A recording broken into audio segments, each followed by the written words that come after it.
Okay, you guys. So I'm back. This is part two. I did part one, so this is me doing part two, and we're talking about. Yeah, I know my nose is running. Okay, I'm not on any substance.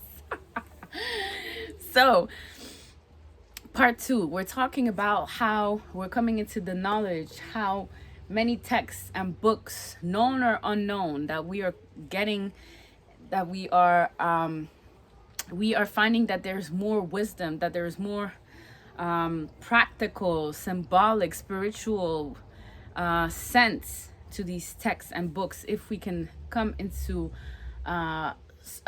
you know, when we come into a certain evolved part of our journey, these teachings will show themselves to us. And then we'll know how to, decipher certain aspects of, or certain verses or certain chapters. I grew up in the Islamic faith. Um, I learned to read and write in Arabic, although I forgot a lot of it. Um, no, I no longer read Arabic, and I'm not disappointed that I don't know that I no longer know how to read it.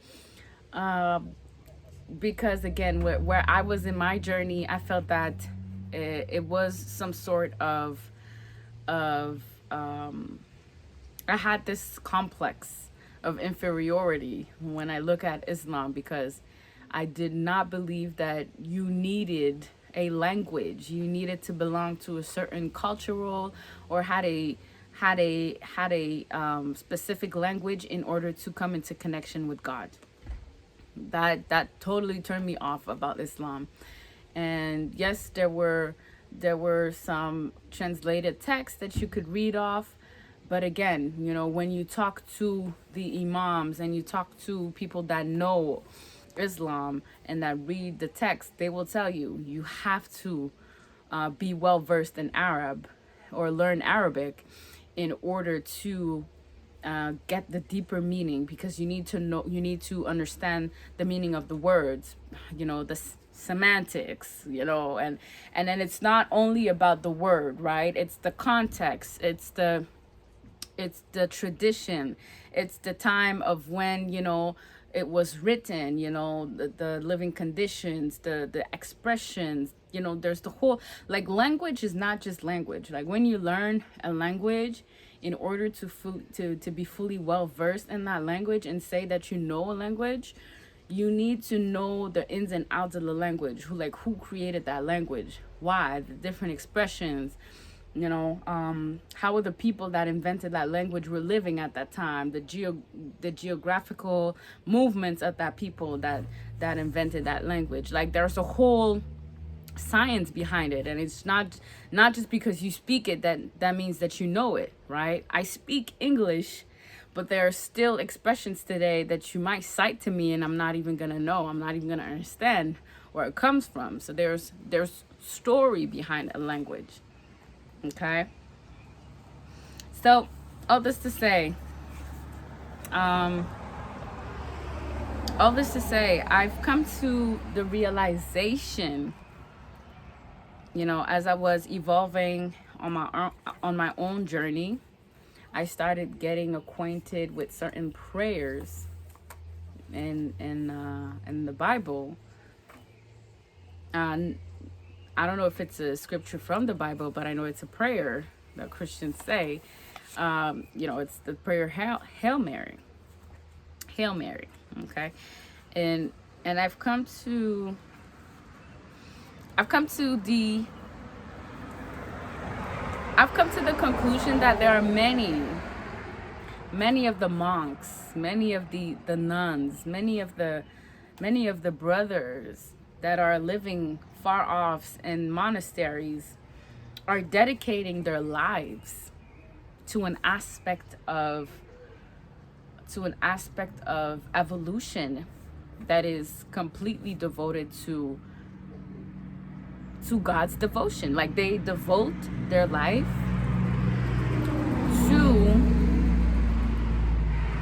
to God. Okay, And then when we think about that, what what we're told is that, yes, it comes with a level of discipline. Like, in order to live in a monastery, you need to control your tongue, right? You're not going to be able to talk like how people talk at the house on the phone, using your phone 24/7, scrolling on your IG page or on your Facebook. Maybe it changed a little, but I'm sure that if you are to live in a monastery, there's a certain lifestyle, there's a certain conduct. And when you look at the lifestyle of living in a monastery, you will find that that there is an agreement with the elements being put into practice all the time. They will not say that they use the elements or the characteristics of the elements, but in practicality, you will find that the basic or the principles of those who are living and are devoting their whole life to God, they are implementing at a very fundamental level the characteristics of the elements, right? How they breathe is very important, right? The breath, or some will say it's the fire of God, breath, or it's the water, or it's the source of everything. And I find that breath is really important when you start having a certain discipline of life. You will find that you're not to say all the words you want to say. Is that a wasp? No, I find that it's a bee. Okay. So you are not to speak how you want to speak. You're not to say the things that you want to say. You really have to be thoughtful of what you want to say, how you want to say it, right? There's certain things that there's not going to be a time or a place to say certain things. So we got to be very mindful in these places of how you use your breath, or how you use your truth, or how you express your truth. One of the other ways as well, I find that there's a lot of discipline around emotions, right? So how water is going to be expressed, or how emotions is going to be expressed in those settings, there's a lot of discipline put into it. So, like, let's say you will find that because of their way of life or how they're disciplined, they will express emotions in a very coordinate way with their breath. I'm not to say that they're not human. Although I find that they may be superhumans, those that are really dedicated to devotion. But again, they are human. They are dealing with emotions, but I think that it's very strategic on how they deal with emotions. Like, they need to have this stability on how emotions are being expressed. Like, let's just say mundane people living out in this society, something happens and we are quick to respond. We are quick to react. We are quick to, say something. Especially, like, we're really reactive, as opposed to when you get into the whole science of breathing, right? And you start controlling your tongue, you start controlling, the air that goes into your lungs, that descends all the way down to your stomach, into your tummy. Like, there's going to be a certain awareness that you're going to have, and that's just going to change your whole perspective of how you're going to deal with emotions, right? You're maybe not going to be so shaky to the point of having, anger bursts or frustration bursts, or, yes, you're probably going to be more sensitive, but you're going to have you're going to have very good management skills at dealing with emotions, okay? And that's a superpower in and of itself. It's a superpower because not everybody can do it, right? And nowadays world we're living, we're very reactive to every little thing that we see. We can cry at the sight of a very moving story, or very short film where there's music, where there's, you know, certain sceneries. Like, we're very reactive in today's world, as opposed to monks in monasteries where they're not that distracted. They have more time to divert, or to concentrate, you know, their time to devoting the breath to God.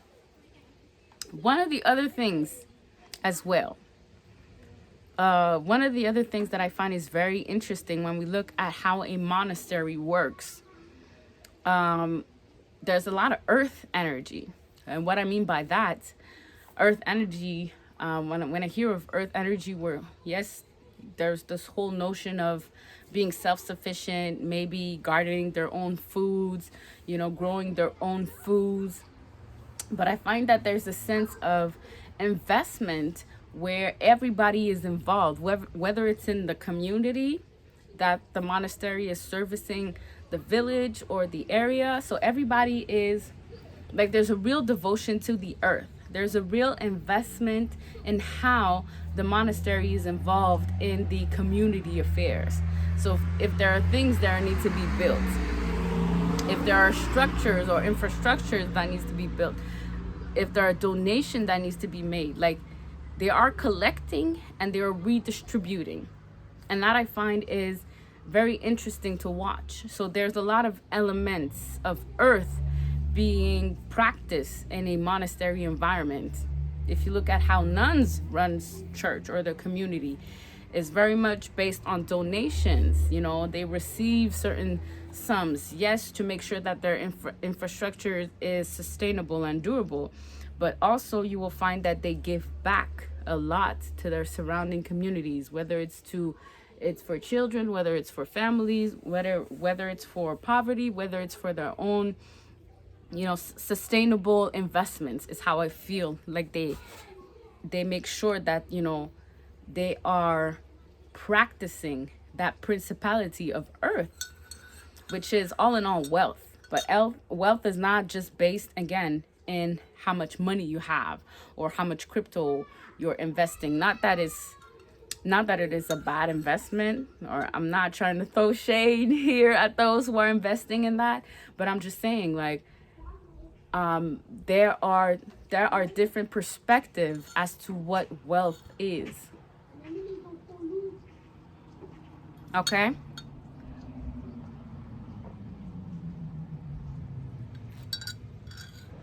I know. If you're asking what I'm drinking, it's coffee. I don't drink that much coffee, but when I do, it's kind of like a treat. Okay? So, yes, the element of earth is very much a principality that is applied. Like, it's in the practice that you find that monasteries, churches, even like all places of devotion, you will find that they are implementing the earth. They are implementing the elements of earth. Another one I find as well. So we talked about water, we talked about earth, we talked about air, and now we're gonna need to talk about fire. And that's a big one. Because when we're talking about fire, we're talking about what? Creativity. We're talking about passions. We're talking about pleasures. And we ought to believe and think that monks and nuns who have dedicated their whole lives to devotion of God, that they are devout of those things, which in actuality is far from being the truth. They may not participate in sexual activities with another, or they may refrain from even, you know, they may refrain from even participating in sexual activities with their own selves. Like they may refrain from masturbation, they may refrain from any sorts of stimulation that might stimulate their own personal satisfaction, right? All this to say, they are not refraining themselves from pleasure, meaning they will laugh, they will find joy in every little thing that they do. Because again, when you have mastered the air, how your breath works, like that's one of the most central way of really developing awareness is with your breath. And when you start mastering this, you're going to start seeing how it influences your water. It influences how you are less and less distracted, or you're less and less destabilized by what's going on externally, and more focused on what's going on internally. And I find that they do that remarkably. Those that devote their lives to, to God's, or to devotion of God. And you can also find that when it comes to creation, you will find that there are a lot of talented individuals that devote their lives to God, that are still very much creative. They will use their talents, but always for the benefit of a collective, right? They will make it known that it is not for personal gain. It is not for personal fulfillment. It is for a communal, or a common ground, or it is for the upliftment of a community per se. So that being said, like when we start looking at how monasteries are run, how churches are run, how these places of devotion are run, you'll find that these individuals are mastering all four elements, starting with their breath. And you will find that they will implement their breath in a very subtle way, and that comes to how they apply the breath in their very prayer. Okay, that's how they practice, because they're always praying. And one of the ways to stay devoted is through prayer. They will repeat, so they will have repetition, they will have cycles, they will literally have a day and time for prayer, meditation, constant prayer, constant meditation throughout the day, if not to say even at night. So when you find that the breath is actually utilized to even go into prayer, so how can I put it in a way that is very foreseeable for you to understand? So let's just say, okay, like a prayer like Hail Mary, okay? The way nuns are being taught this, those that know, but those that don't know. Like, you will have to breathe a certain way in order to cite a certain verse. And then with that breath that has been applied a certain way, then you can hold it in, pause, and then breathe out. So if you know the whole prayer of Hail Mary speaks about the breath in and of itself. The prayer speaks about, let me just do a third part. I'm gonna just close it down here, and I'm gonna do a third part.